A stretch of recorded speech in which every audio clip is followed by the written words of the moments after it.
It doesn't seem possible. It's just too much of a reach. Science doesn't prove it. Where's the dead one? No one has a dead one. There aren't any bones. There's no teeth. A car would have hit one and killed it by now. I have hunted all my life and never seen one. I'm from the country, raised cows since I was born. I've been a logger for 30 years and never saw nothing. There's millions and millions of people on this earth. Someone would have a good video by now. All those cell phones, all those game cameras, where's one good picture? Valid. All valid points. Very logical, very sensible, very comforting. Until 800 pounds of legend shows up. Now you can smell him. His eyes luminesce. You're close enough to hear his voluminous breathing. Science and logic just caught the last bus out of here. You are now facing what shouldn't and can't be. Standing on the shards of a broken paradigm, you don't need a watch to know what time it is. It's 0 Squatch 30.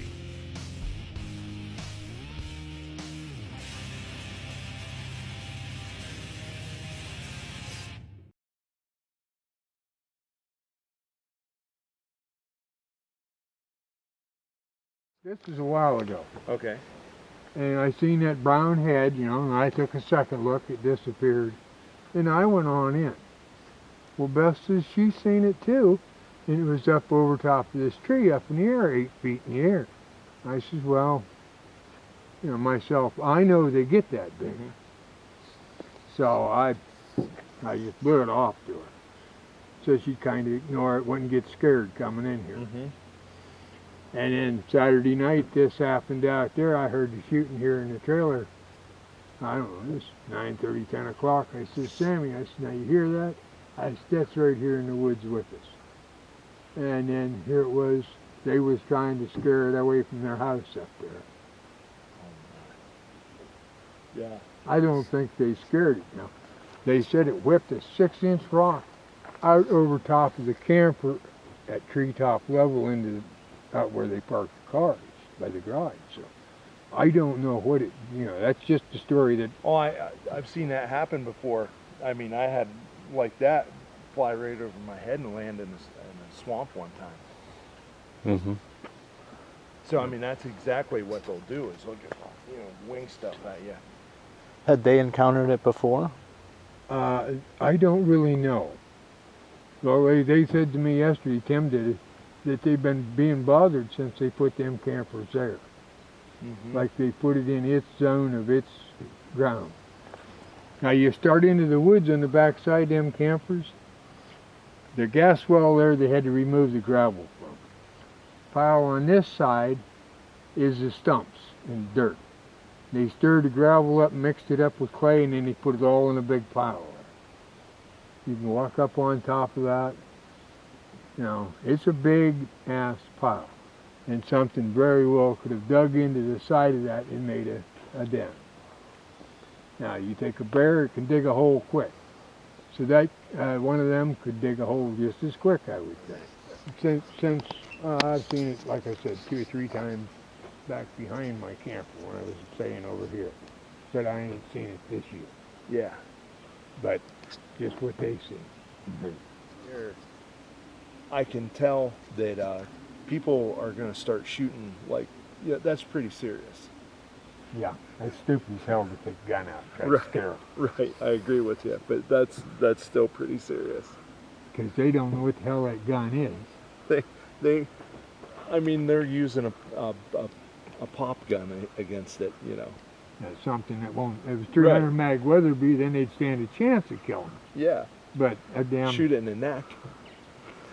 You know, I mean, geez. I've seen the head of one a couple, 3 or 4 times in here in the last couple years. Just like a glimpse of it going through? Yeah, a glimpse and you back up and take a second look, like I say, it's gone. Now, you know, if something's trying to hide from you and they see you, you may have seen it and you're back, you're going to jerk your head out of sight. But that's where Beth, she seen it was 8 foot in the air, Why, that ain't nobody. What kind of animal is that? She said, Well, I know back in this woods, there's ravines along creeks. You go back to the old road and go down to the creek and follow that creek out to the blacktop. You'll find big ravine in there. And when I was a kid, you could look up there and see big holes up into the banks. Well, I figured it was bear and it's best just leave them the hell alone. Don't bother them. Yeah. When you've seen them, has it been like pretty close to the homestead, or?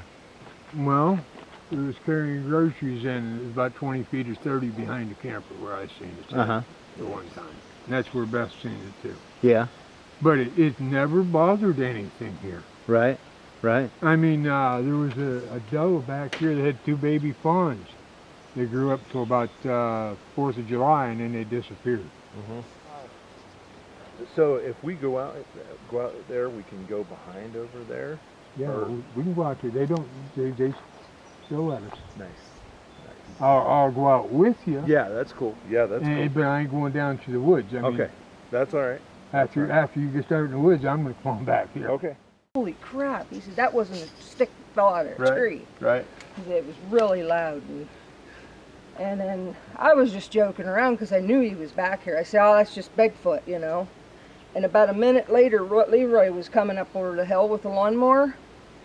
And he got just to the top of the hill and he stopped the lawnmower and jumped off and ran over to us, and he was just white as a sheet.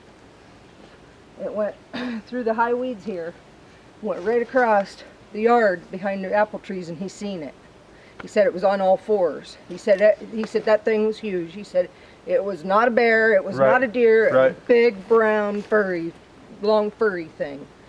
And then it got dark.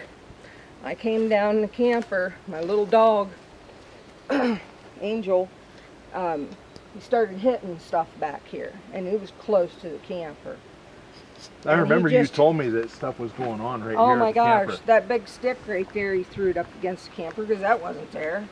But he just started hitting stuff, getting really close, and I was starting to get worried, and she was flipping the freak out. So I called my mom. I said, Mom, shoot up in the air a couple times. So she shot up in the air 3 times, and it just irritated it more, and he just kept hitting stuff and that, and finally he stopped for a few seconds, maybe about a half a minute. So I opened up the door, and she bolted for the house, man. I've never seen her run so far. She ran in the house and went in the back toward my mom's room and pooped on the floor. She was so scared. And because she's housebroken. Right. And so I grabbed the pistol and I came out, and I thought, okay, because Mom couldn't get the pistol working. It's 7.5. So I shot up in the air and I kept screaming. Even when I was screaming and banging on the wall in here before I even went to the house. And just about that time, it hit the back of my camper. Boom, boom. He was right here. Wow. And I was like, holy crap. So I screamed again, kept screaming, and shot up in the air some more. And he went back in here and he was just pissed. So then I told my mom, I said, I'm going to get Timmy. He's just up the road a little ways. So I come back and he wanted to go in the house and get something to eat. So I was in the truck. It was a real calm night. So I pulled my truck down here just a little ways. Right. And you could see where it must have just took off because of that pine branch over there, like this. You could see it just waving where it brushed through something. It was I think it was a pine branch. Yeah. Over there. It was going like that where, Wow. So then I pulled the truck down here close to the camper. And I went in, ran in the camper, and he hit something really hard back here again. And I got on the phone with Mom again, and I said, you need to tell Timmy to get down here. Then he was really close, and he hit something really hard. I'm talking like right here. And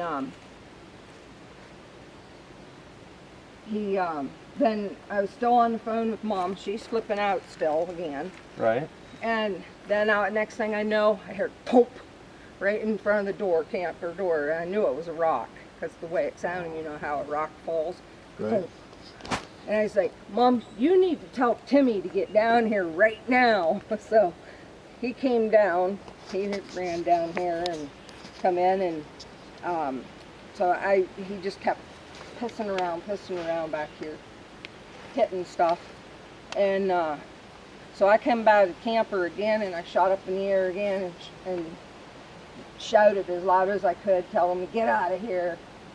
And I went back in the camper, and about 5 minutes later, he hit, I think it was that big tree right back there. It sounded like really, really hard. And Timmy jumps and he says, "Holy crap!"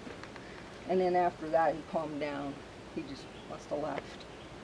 I mean, it was, what I tell you. And I was telling a friend of mine about it on Facebook, a post that she posted. And Thelma Burrow's like, "Oh, Candy, you know, you're so full of it. You make me laugh." I told her, I said, "I'm telling you what, I guarantee if you'd been down in that camper, you'd have been crapping bricks." I said, "This was no joke." I think the shooting pissed it off more. I think you're right. I should have never even shot in the air and yelled and screamed, because I'm pretty sure it just pissed it off more.